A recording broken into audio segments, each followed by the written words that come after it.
Hello again.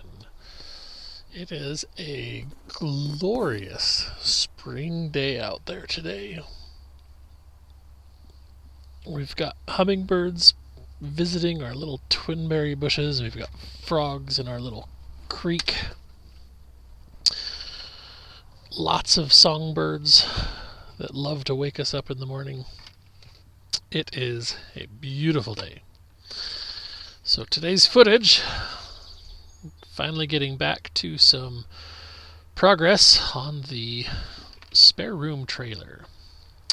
And you'll notice that we've got part of the floor cleared out for the temporary boards that I have been using. And I am ripping the cottonwood mouse block boards so that they will fit in as tight as I can get them. I'm not, like in some areas, I'm not completely worried about a little bit of a gap because the foam insulation that we're going to use this fall will, fill that in. But anywhere where the mice can crawl up, we're trying to make sure there's less than a quarter-inch gap anywhere around, and most of those gaps are less than an eighth or even less than a 16th. So we should be pretty good there.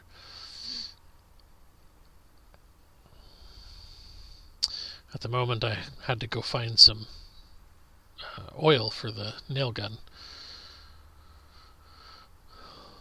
before I can get that going. Then I just gotta put some nails in, and I apologize, it's a little dark on this side of the room.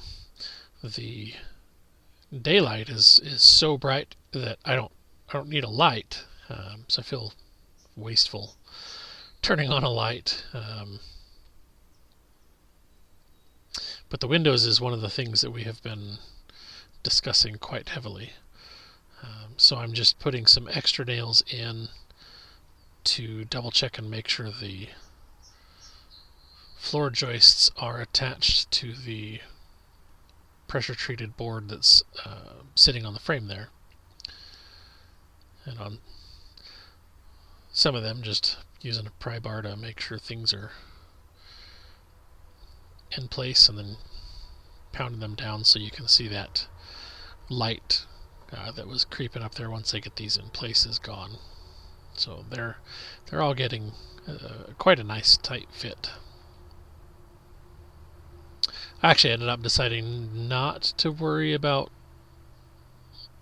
nailing the ends of these boards like I had done on the bedroom section, just because there's no structural benefit to it or structural need to it.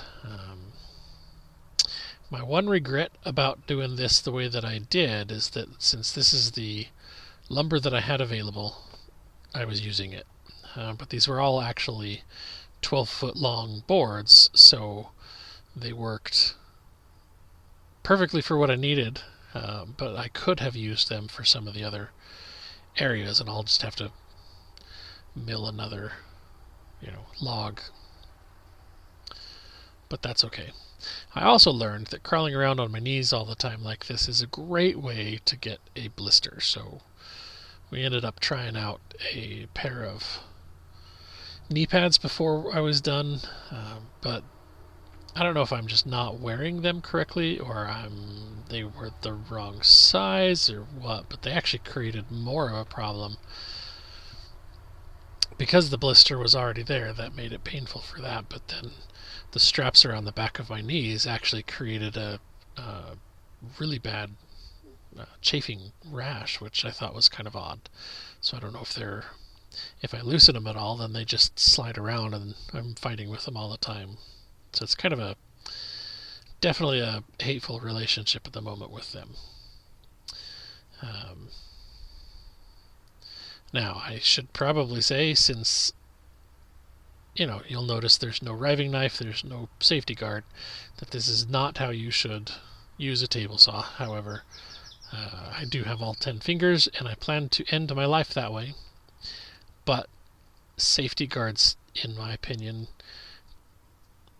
get in the way more often than they actually provide a benefit. Like the riving knife, for instance, is supposed to keep pressure off the saw blade, which would be great if it worked the way it was intended, but more often than not, I've never had a problem with that. The safety guard to keep your fingers away from the blade really doesn't actually do that much if you're just smart and don't put your fingers near the blade. There may admittedly come a time where I will regret that decision. But for instance, the safety guard has to be taken off the saw every time you're trying to do like a half lap type cut, which table saws are actually pretty good for. The safety features come about, admittedly, at least this is pure opinion, speculation, but they come about because of somebody getting injured, somebody suing, or somebody fearful of being sued. And yet they don't actually serve a purpose. Like on the circular saw, every circular saw out there has a spring-loaded swinging blade guard that is intended to keep the blade from being exposed while it's running. And in theory, when you push the saw into the wood pushes the blade guard backwards, swings it up over the top of the saw so that the blade can keep your hands and whatever safe. But the problem with it is this wood pushes it out of the way. So if you're going at a 90-degree angle to the wood, it does work as intended, except that it doesn't actually protect anything, because if there were anything under the board that you're cutting, the safety guard is now out of the way because it can't protect anything from under it. So it doesn't really do that good. If you're trying to go at an angle to the board, the blade guard doesn't work at all.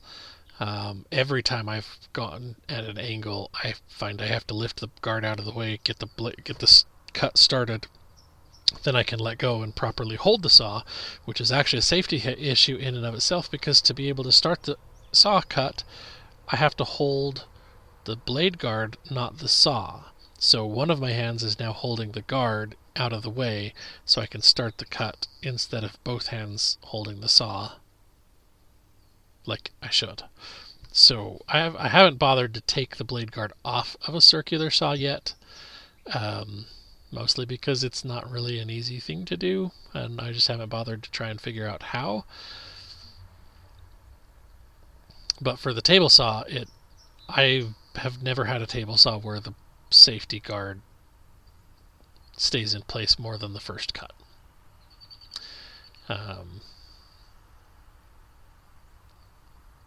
Yeah.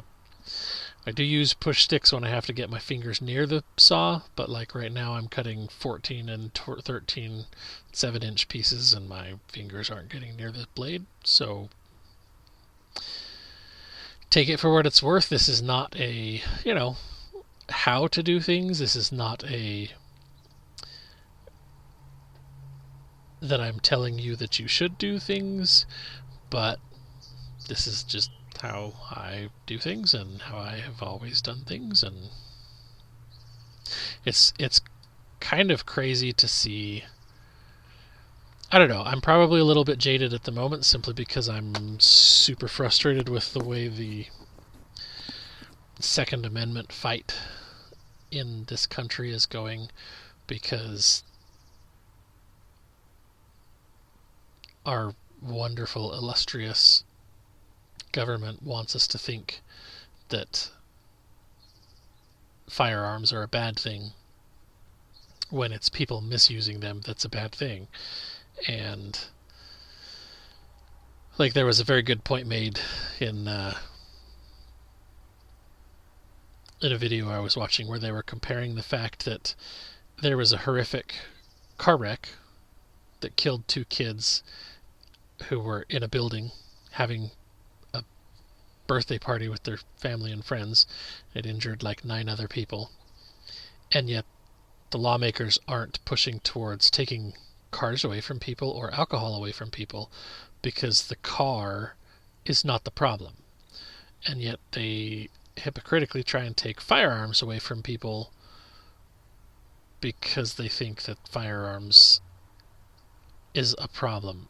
But it's the people who are using the firearms that's the problem. And more people die from car wrecks, more people die from drunk driving car wrecks than from firearms, according to the CDC. So, I don't know, that's a bit of a touchy subject, because the only reason to actually disarm citizens is to have a tyrannical government that can't function if citizens can fight back. And since the Second Amendment was put there specifically to prevent against such things, it seems pretty stupid and crazy that certain government factions are pushing towards that. So I definitely don't agree with those. But that's, that's personal opinion, and I will vote for what I believe is correct, and so be it. But anybody who thinks taking firearms away from legal citizens will solve criminal problems is either an idiot or delusional, because criminals by definition don't care about the law, therefore they're not going to obey a law. They're not going to say, oh, it's illegal to have a firearm, okay, I guess I won't have a fire alarm. They're going to say, screw the law, I don't care, I'm going to make, I'm going to find, I'm going to steal, I'm going to, do whatever I have to get the firearm that I want to get. So anyway, rant over.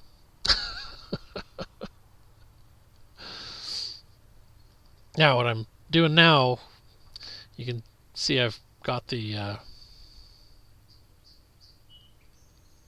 mouse block boards done for this next section, and so I'm working on building a riser, because where the bed is going to go, we decided that since we're going to build a Murphy bed, it sticks out a little further, and we didn't want the end of the bed right next to the drop-off for going from the lower area to the bump out risen area.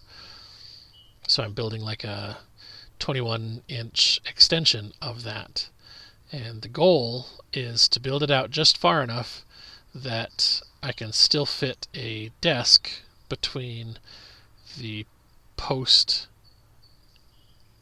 and the end of the riser.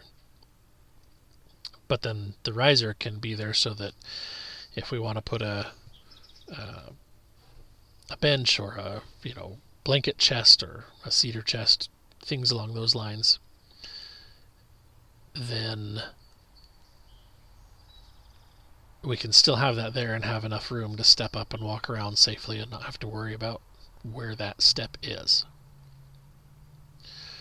So I'm just trying to think of the best way to do that, and I've got a couple of boards that I had cut that will run perpendicular to the floor joists and attach to the side of the floor joists, so that this frame will have something solid to sit on all the way across the floor.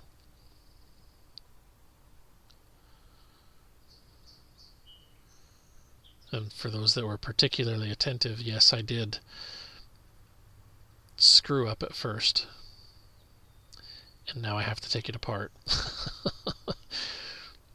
The boards were cut with the intent of the end pieces being attached to the ends of the long runners, and I had put them in between the long runners, so it stuck out further than it needed to and was skinnier than it needed to, and I sat there for a minute and was trying to figure out whether or not I could make that work as it was, or if I needed to actually take it apart and rebuild it correctly, and that's what I ended up doing.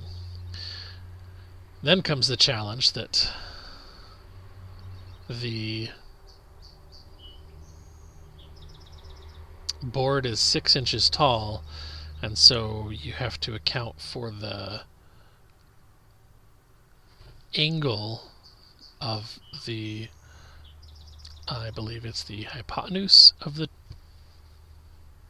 triangle created by cutting it in half as you try and put it in place.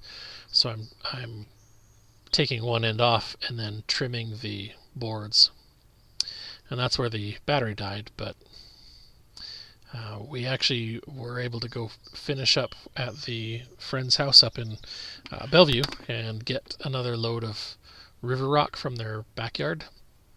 We took a load of wood chips up there and swapped that out. So they now have wood chips all over their backyard, which admittedly looks way better than the river rock. And we're throwing down the river rock here, so this particular spot was one of the lower, muddier spots, and we've got some cardboard down to help kill the grass and weeds. This area to the right of this image is where our blueberries are currently living.